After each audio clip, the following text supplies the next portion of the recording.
Magandang araw.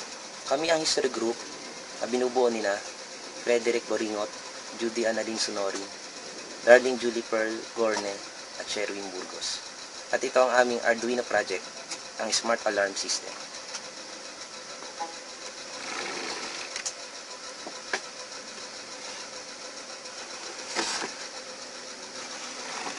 This is an alarm system that can be operated manually and automatically.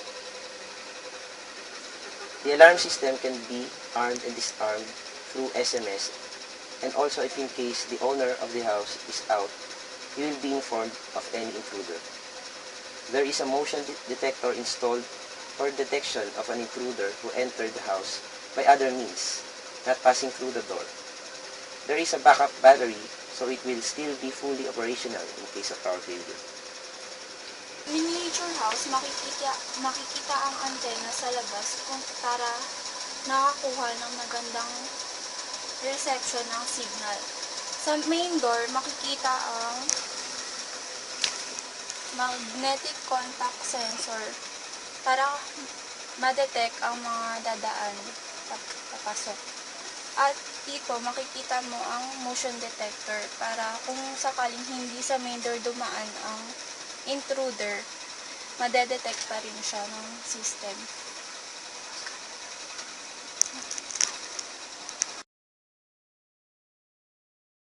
Sa gilid ng miniature, makikita natin ang anim na indicator ng alarm system. Una ang power, kung saan nag-i-indicate siya kung naka-power on na ang alarm system, either battery or nakasaksak sa AC power. Sunod ang alarm triggers. Nag-i-indicate to kung may na-detect na pumasok sa door sensor or ay ang motion detector indicator, kung saan nag-i-indicate siya kung ang intruder ay pumasok sa bintana. Ang next ay ang exit delay na nag-indicate kung ilang oras ka pwedeng lumabas. Sa ngayon, nakaset siya in 5 seconds, pero adjustable naman siya. Next naman ay ang indicator ng alarm system activated, kung saan iilaw siya kung nag-text ka ng on sa GSM or nai-operate mo siya manually using the key switch.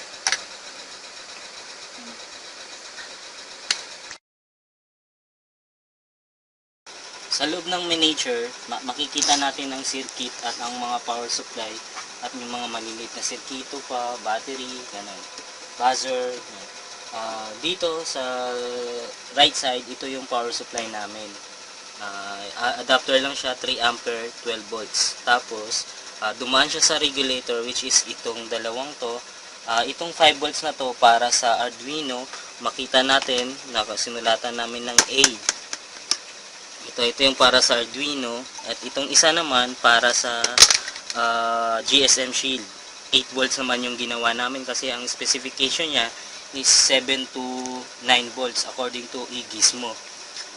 Ito naman, ito yung buzzer namin para kung pag nag-alarm siya, ito yung tutunog. Tapos ito yung pinaka-circuit namin. Ito naman sa taas na to, ito naman yung GSM Shield. Sa ilalim, yan yung mismong Arduino. Sa likod naman, makikita natin yung battery. Tapos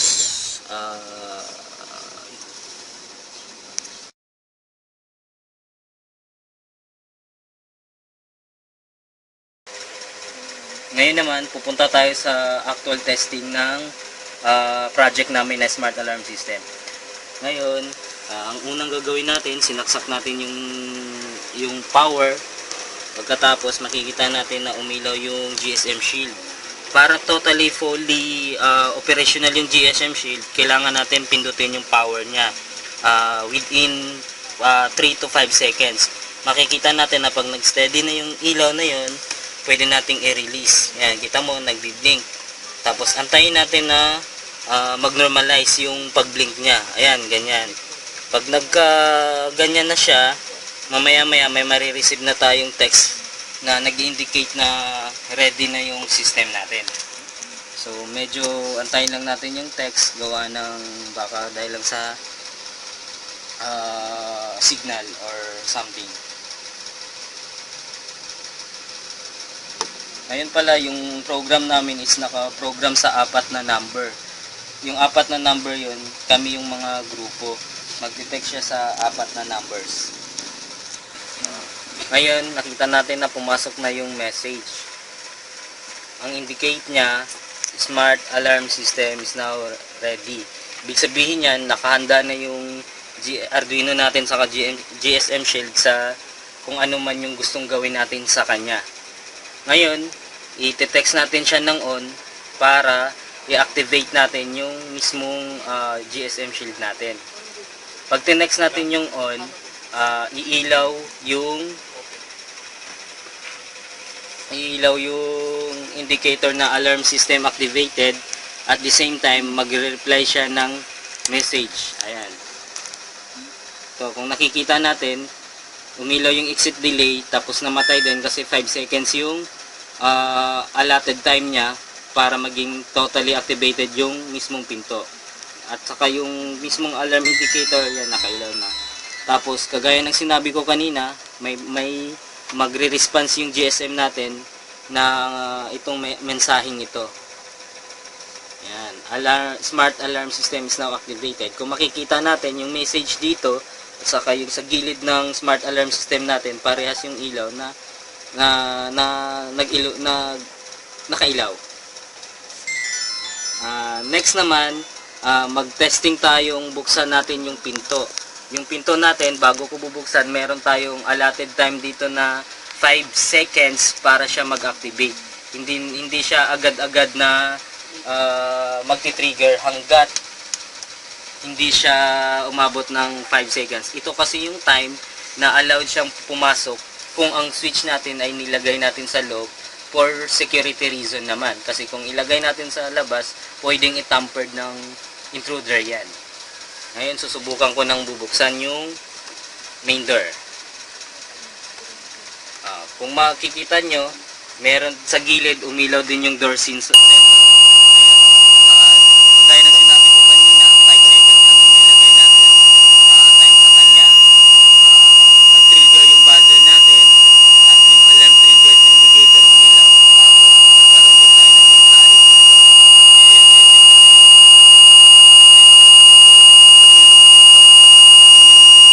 Nag-trigger.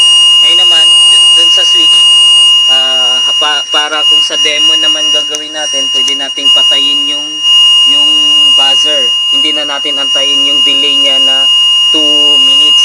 Ito lang yun, ibababa natin siya para tumahimik lang yung buzzer. Ayan. Tapos, ngayon naman, subukan natin ipa-alarm yung PIR or yung motion detector na nasa loob.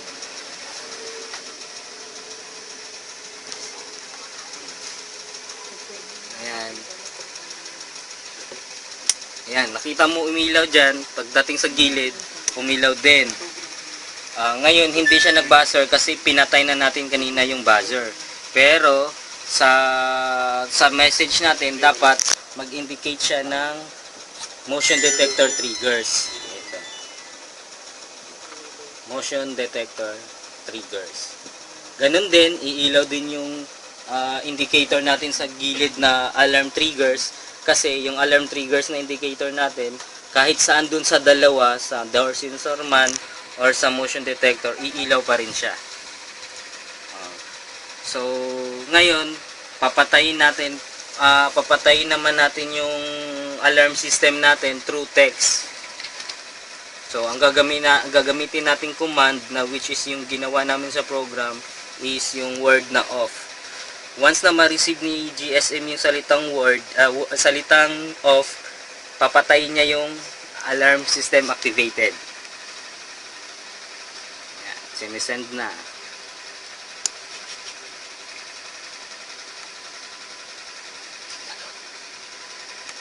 Tapos antayin din natin yung reply ng Arduino namin. Ngayon, Ang mabasa niyang una is smart alarm system is now activated kasi yun yung unang binasa niya kung ano yung unang status ng GSM. Sunod niyan, magkakaroon yan ng message na deactivated.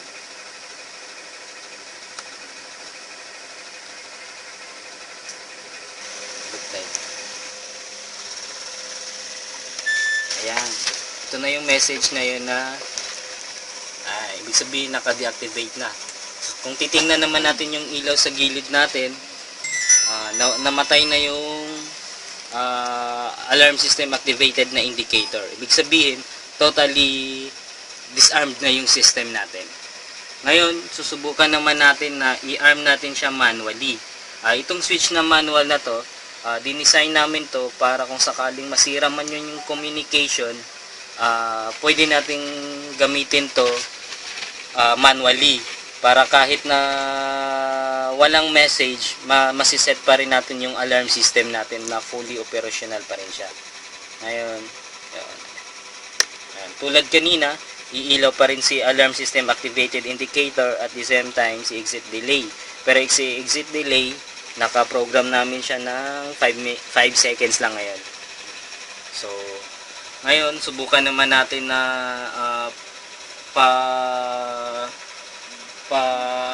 buksan yung pinto natin. Ngayon, makikita ulit natin na umilaw yung indicator. Nag-alarm.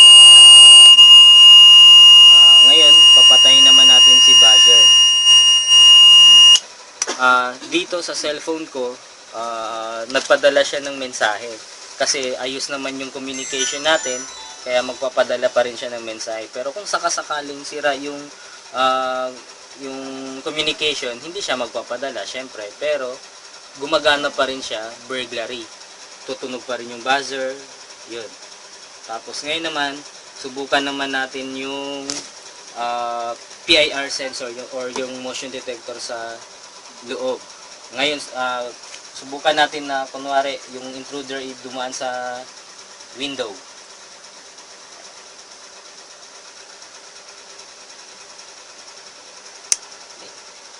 Yan. Umilaw si motion detector. Ngayon, hindi na siya nag-buzzer kasi pinatay na nga natin kanina yung buzzer para lang sa tumahimik. Ito yung message niya. Motion detector triggers. Yan. Ibig sabihin, successful yung sa manual natin. Ngayon, pag pinatay naman natin tong manual switch, dapat mawawala na rin tong nakailaw dito.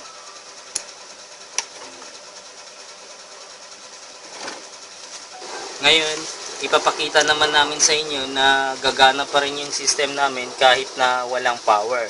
Ang gagawin lang natin, i-on natin si battery. Yan.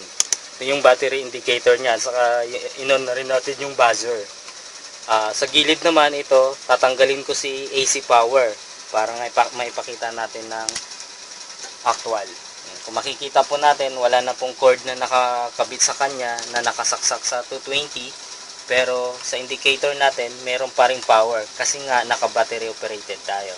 Ngayon, susubukan naman natin siya pagganahin through SMS or automatically. Ayan, pag tinext natin siya ng on, dapat iilaw yung alarm system activated.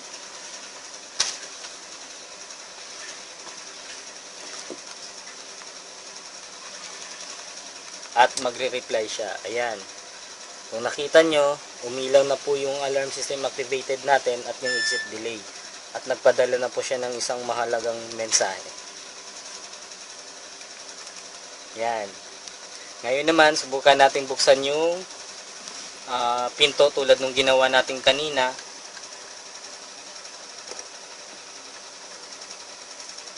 Yan. Kung makikita nyo po, umiilaw yung door sensor natin at nag-trigger po siya. Ngayon, patayin natin muna si buzzer para mapatahimik lang. Ayan. ito na yung message. Ayan, door sensor triggers. Ngayon, subukan kong i-on ulit yung buzzer.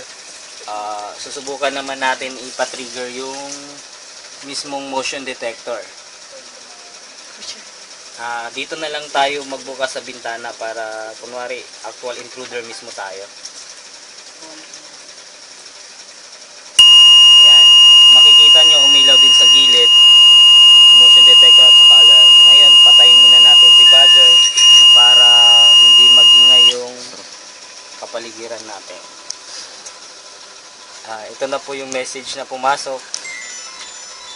Motion detector triggers. So, ayan. Yan yung mismong project namin. Ang smart alarm system. Yan yung fully operation niya. Ito naman yung sa program. Kung makikita nyo, nakalagay dito sa character number is yung number ng pagkasendan ng shield. Tapos, ito yung sa pin mode. Ito yung pinaka-importante. Kailangan nyo indicate yung input at output. So, yung sa pin mode 4, para siya sa magnetic door sensor. Sa pin 5 naman is yung PIR sensor.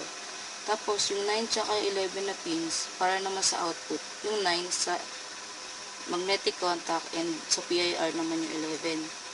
So, next is yung sa itong 9600, ito yung baud rate niya. Ito. Yung pin mode 7 naman, ito naman yung indicator kung yung alarm system natin is naka-activate or not. Then, next is to, yung lalabas sa serial monitor natin, if ang nakalagay is status ready, ibig sabihin maganda yung communication ng Arduino and nung GSM shield. Pero, pag idle yung lumabas, ibig sabihin hindi siya okay. So, kailangan mo ulit. Next line naman is yung sa 80 codes. Ang nakalagay dito is, yung 80 plus CMGF na to, ito yung nag-set sa SMS mode para makapag-text. Ang next naman is yung, itong code na to, para naman siya maset. Maset yung module para mag-send ng SMS data to serial out upon receipt. Okay, so itong number na to, ito yung pagkasendan niya. Dito niya isi-send yung message na to. Smart alarm system is now ready. Next, sa void loop, ang pinaka-process niya is magsisend ka ng message na on para ma-activate mo yung alarm system nyo. So, ito, kung makikita nyo, apat yung numbers na masesendan niya. Itong apat na to, ito yung number namin sa group. Kumbaga lahat kami makaka-receive ng text na smart alarm system is now activated. Kapag nag-text ka ng on. Kapag off naman yung sinend mo, ito naman, ang magiging message, ang magbabalik naman sa yung message is smart alarm system is now deactivated.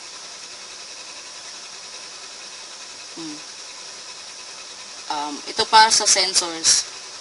Kapag na-read ng system is yung pin 4 na high, pin 4 natin is yung magnetic door, magsisend siya ng text na door sensor triggers. While kapag low, syempre hindi siya mag-send. Para naman sa